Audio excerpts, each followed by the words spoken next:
Hello everyone, my name is PC Paul Newman and I'm a Safer Schools officer working for Thames Valley Police.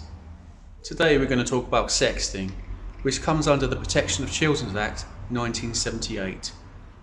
Sexting takes 3 stages. The first stage of sexting is if someone produces an indecent image of themselves. Now this person has to be under the age of 18. The second section is if someone requests that image of a person under the age of 18. And the third part is if someone then distributes that image of a person under 18, they commit the offence of sexting. Sexting has many dangers for a young person.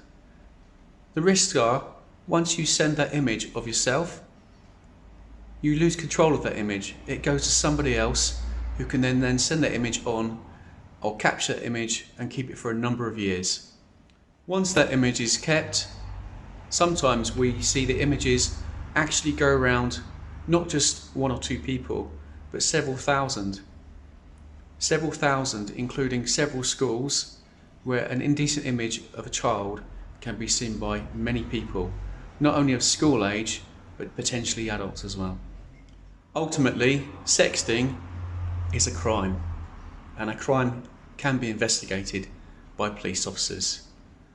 As far as the crime aspect goes, people could even receive police warnings, what we would commonly know as a caution, or even go to court and potentially end up what we call a criminal record. Now, a caution is something that the police would give a person rather than them go to court and answer at court. But a caution will last for 99 years. A caution can affect up to 7 out of 10 jobs, potentially affecting a young person's future. A caution can also stop a young person going into further education like universities. And a caution ultimately is something that you do not want as part of your future life. Well, it will affect you in so many ways. If the sexting or images are very bad, a young person might find themselves going to court. Now, if a young person finds themselves going to court, it could potentially lead to what we call a criminal record. This is what a court issues rather than police. The criminal record will last for 99 years. A criminal record will be disclosable to every single job that you apply for. A criminal record will stop you going to colleges, universities, and even apprenticeships. A criminal record can also affect you travelling abroad to places outside of the United Kingdom. You'll be refused entry to those countries with a criminal record. And probably the worst thing a criminal record will affect is things called finance, things like money, things like credit cards, mortgages, loans. Money is what everyone needs to survive. And if you're going to find it difficult to obtain these services as far as the financial side goes, this will affect you for the rest of your life, and potentially a criminal record is the last thing that a young person wants. Ultimately, by getting involved in sexting, because it is a criminal offence and it is a sexual offence, it could even potentially lead to a young person being put on the sex offenders register, where your name will appear against people who have committed very serious crimes. In fact, these crimes, many of them go to prison. The last thing you really want is for your name to be put alongside another sex offender who potentially has done a lot worse than sexting. Because sexting is a criminal offence. It's a sexual offence. This offence was brought in to protect young people under the age of 18 from adults obtaining your images.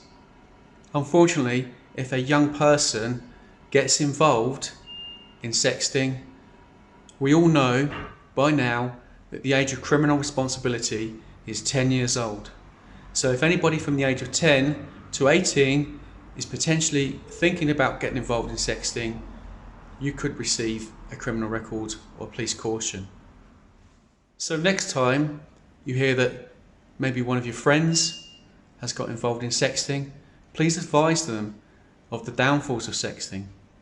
A, you have got the embarrassment of someone else having your image, and B, it is a criminal offence at the end of the day, and these warnings will last the rest of your life.